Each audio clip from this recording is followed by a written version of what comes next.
Welcome back, everyone. Today's read aloud is Gretchen Groundhog, It's Your Day by Abby Levine.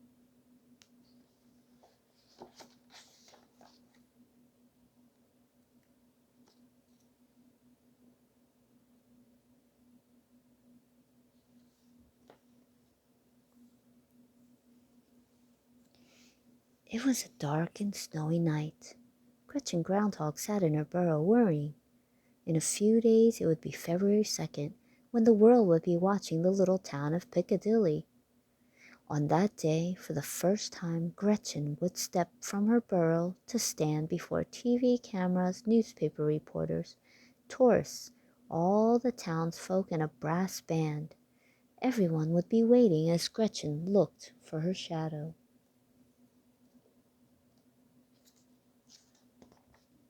For as long as she could remember, it had been Great Uncle Gus who searched for his shadow before the anxious crowd.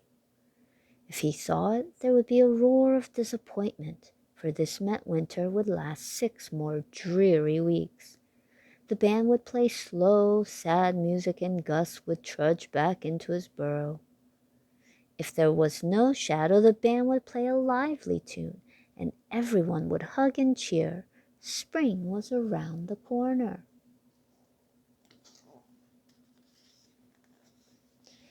But now, Great Uncle Gus was too old. It was up to Gretchen, his only relative, to carry on. "I can't do it," Gretchen told her great uncle. "I'm just too shy. I can't stand there with everyone looking at me." "You can do it," said Great Uncle Gus. "The first time is always the hardest." But Gretchen knew she could not go out.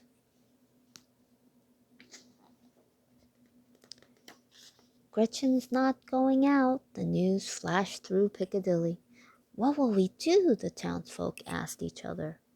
On January 30th, there was a story about Gretchen on the front page of the Post. "Piccadilly puzzled," the headline said. The story continued. "There's always been a Groundhog Day in Piccadilly, but this year it seems Gretchen Groundhog will not go out. How will we plan if we do not know when winter will end?"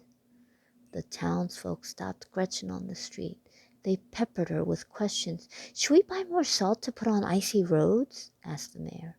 A father asked, "Shall I chop more wood for my family?" "When can the bears stop hibernating?" asked a little boy.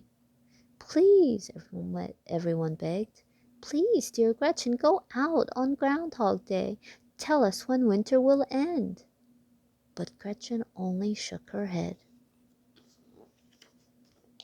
On January 31st, Gretchen lit a cheery fire, but it did not help her mood. All day the doorbell chimed, the phone rang, email erupted, and urgent letters plopped through the mail slot. Gretchen felt terrible. It seemed like the longest day of her life. On February 1st, the town was in an uproar. Tourists filled the motels. In front of Gretchen's burrow, carpenters were building wooden stands for the crowd. The TV crews had arrived, and the band was practicing with squawky sounds. Groundhog Day was only hours away. "Piccadilly panicked," read the Post. "Soon the eyes of the world will be upon us. What will happen if Gretchen does not go out?"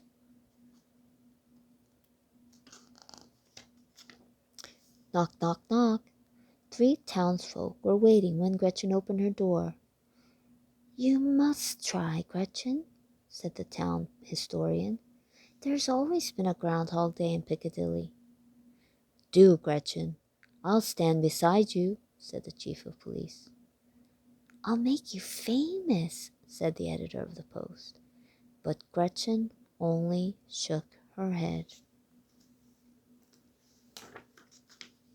All afternoon and evening visitors came.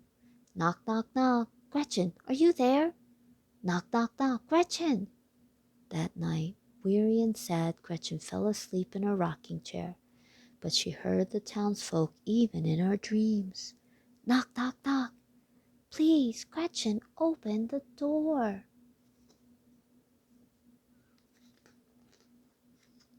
Gretchen awoke, But the knocking did not stop. She hurried to the door and looked out the peephole. There, on the moonlit snow, stood a little girl. It was Hester, the town historian's daughter. "May I come in?" Hester asked. Gretchen opened the door. She helped Hester take off her coat, soggy mittens, and wet boots and muffler. "I won't stay long," Hester said. "I wanted you to see these. I found them while I was helping my mother." She held out a wooden box with some yellowed pieces of paper in it. Gretchen could see that they had old-fashioned writing on them. "What's this?" Gretchen asked. "Records from our town history," Hester explained.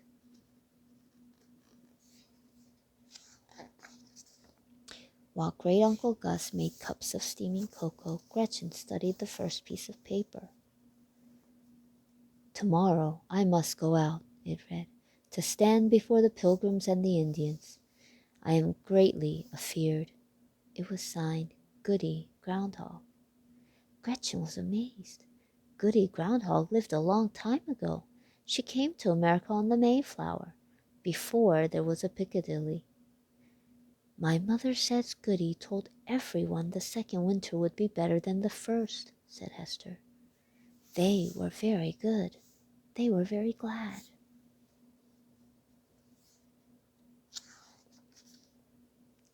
Gretchen leafed through the papers. "Here's one by George Groundhog at Valley Forge," she exclaimed. "He says, 'I am afraid to go out, but I shall. The winter has been long and hard. The soldiers must know what will be.'" "My mother says George told them the winter would go on a long time," said Hester. "Everyone was very sad." As Gretchen read through the paper, she became more and more excited. There was a page from brave General Grant Groundhog, who had fought in the Civil War, and Gene Groundhog, the tough cowboy, and Gloria Groundhog, who became a movie star. "They were all afraid to go out," Gretchen said. She read the last piece of paper. "I am scared, but tomorrow I will try to go out," it said. It was signed Gus Groundhog. "You?" said Gretchen to Great Uncle Gus. Her great uncle looked surprised. Then a dreamy look came into his eyes. "It was so long ago I had forgotten it," he said. "Now I remember. I couldn't eat or sleep the night before." "What happened then?" asked Gretchen. "My great uncle Grover helped me," said Gus. "He said, 'You can do it, Gus. The first time is always the hardest.'"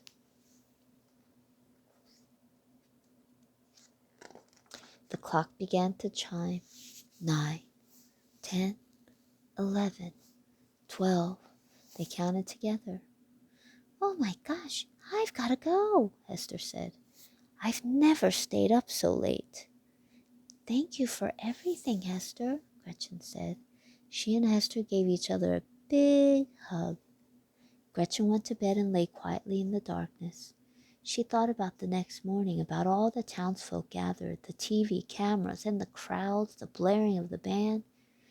She turned on the light, wrote a few lines on a piece of paper, and put it in the history box. Then she closed her eyes and fell asleep.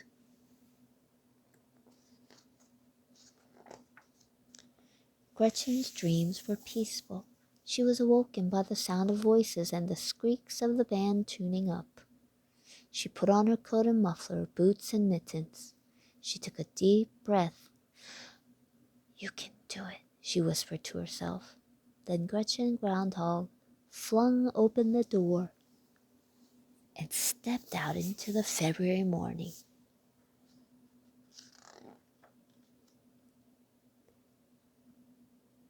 The end. I hope you enjoyed today's read aloud of Gretchen Groundhog. It's your day. Until next time, see you real soon. Bye.